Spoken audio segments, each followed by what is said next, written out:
V na novo prenovljenem kulturnem domu na Lazah je potekal občni zbor PGD Zgornji Tuhinj. To ni bil običajen občni zbor, saj je potekal že nič manj kot 100-tič. Poleg številnih tuhinjskih gasilcev so se ga udeležili tudi najvišji predstavniki gasilske zveze in občine. Pa si poglejmo nekaj poudarkov občnega zbora. Zbrane je najprej pozdravil predsednik PGD Zgornji Tuhinj Matjaž Bajde. Kaj vse so tuhinjski gasilci opravili preteklo leto, pa je poročal poveljnik Franc Levec. Preteklo leto je bilo operativno področje delovanja društva precej pestro in razgibano. Uvodoma naj povem, da je bilo naše delo vidno tako na izobraževanju kot na tekmovalnem področju, seveda pa tudi na dan ni šlo brez intervencij. Večje število intervencij poslovanja je bilo vezanih zlasti v septembrskem plavnem območju. Vedno smo se hitro in učinkovito odzvali klicu na pomoč, da tako našo službo upravili vesten v skrbi ljudi. Zbrane je pozdravil tudi kamniški župan in med drugim povedal. Pri vas gre ta hip zadeva strmo navzgor. Tudi s tehniko ste se ukrepili, to smo že slišali, tudi lani ste prevzeli novo vozilo. Rad bi povedal, da je tehnika brez ljudstva mrtva tehnika. Zato je treba delati na ljudeh, treba je delati na tem, da se ljudje izobražujejo, treba je delati na tem, da se vključi vse, ki so pomembni pri društvu, ki so pripravljeni pomagati, kajti mislim, da smo gasilci eden izmed najpomembnejših stebrov družbe. Ta izjava mislim, da ni iztrta izvita, kajti vse več je naravnih nesreč, vse več je ne samo požarov, tudi poplav, upajmo, da ne bo tudi kakšnih potresov in podobnih zadev, ampak gasilce nas pokličejo skoraj za vse. Zato mislim, da smo gasilci tisti, ki smo pomembni in prav je, da spoštujemo sami svoje delo, kajti če sami sebe ne bomo spoštovali, potem nas tudi drugi ne bodo. Želim vam še naprej, še nadaljnjih 100 let razvoja in veliko volje, veliko smelosti, veliko zagona na pomoč. Poveljnik gasilske regije Ljubljana 3, Jože Oblak, pa je povedal. V zadnjih časih, zadnjih letih, ko ni več denarja, ko so se pojavile velike naravne nesreče, ko so vsa poklicna gasilska enote pokleknile pri prvem držav, so pa v prvem delu, so na plan pristopili prostovoljni gasilci.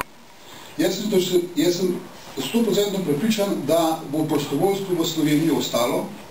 Nekateri pozabljajo na prostovoljce, ali pa jih imamo, ali pa jih imajo kot nek balast. Vendar moram povedati, da je poleg reševanja bistvena naloga prostovoljnih gasilcev razpršenost po celotni Sloveniji, poleg tega pa izobraževanje. Prostovoljni gasilci v svojih vrstah izobražujemo veliko število otrok in to s praktičnimi znanji, katere v Sloveniji ali pa v svetu izginejo. Predsednik gasilske zveze Kamnik Marjan Semprimožnik pa je med drugim povedal. Zavedam se, da je vaše društvo v zadnjih letih naredilo velik korak naprej. Pogumno delo upravnega odbora, kot tudi vseh vas, gasilcev in gasilk prostovoljnega gasilskega društva Zgornji Tuhinj, je lansko leto obrodilo sadove. Dobili ste novo vozilo, gasilsko vozilo, avtocisterno, katerega ste se nedvomno zaslužili. Saj ste velik del denarja zbrali sami prostovoljci prostovoljnega gasilskega društva Zgornji Tuhinj. To, mislim, je tisto delo, ki se zasluži posebno zahvalo.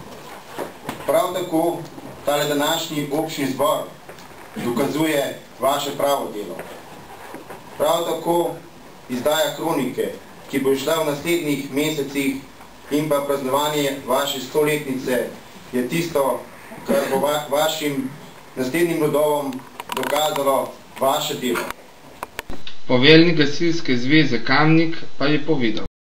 V imenu poveljstva gasilske zveze Kamnik in v svojem imenu bi rad čestital ob tem visokem jubileju in se zahvalil za vso delo, ne samo vam, ampak tudi vašim prednikom, ki so pot zastavili v pravilno smer in, bom rekel, peljali vseh teh 100 let do današnjega dneva. Naloge pred našimi predniki so bile zelo velike, začeli so s konjsko vprego, z ročnimi brizgalnami, z vso to tehniko, ki je bila za tisti čas, bom rekel, lih tako moderna, kakor vsa ta oprema, ki jo prevzemamo v uporabo danes. Za tiste čase je pa to pomenilo mogoče še več odpovedovanja, kakor pa nabava te sodobne opreme za danes.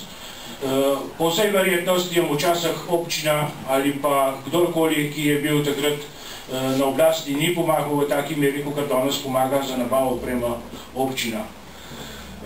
Še enkrat bi vam čestitil k današnjemu slavju in pa, da se slavje nadaljuje tudi preko leta, ki bomo obeležili za to slavnostno britvijo polet in pa seveda tudi verjetno s kakšno vajo, ki bo namenjena v tem slovesu. Od pobratenega gasilskega društva Gereča vas pri Hajdini pa so dobili posebno darilo. Gereča vas za tole lepo darilo, pa hvala za povabilo. Na koncu je sledilo skupinsko fotografiranje, še prej pa so zadoneli zvoki harmonike.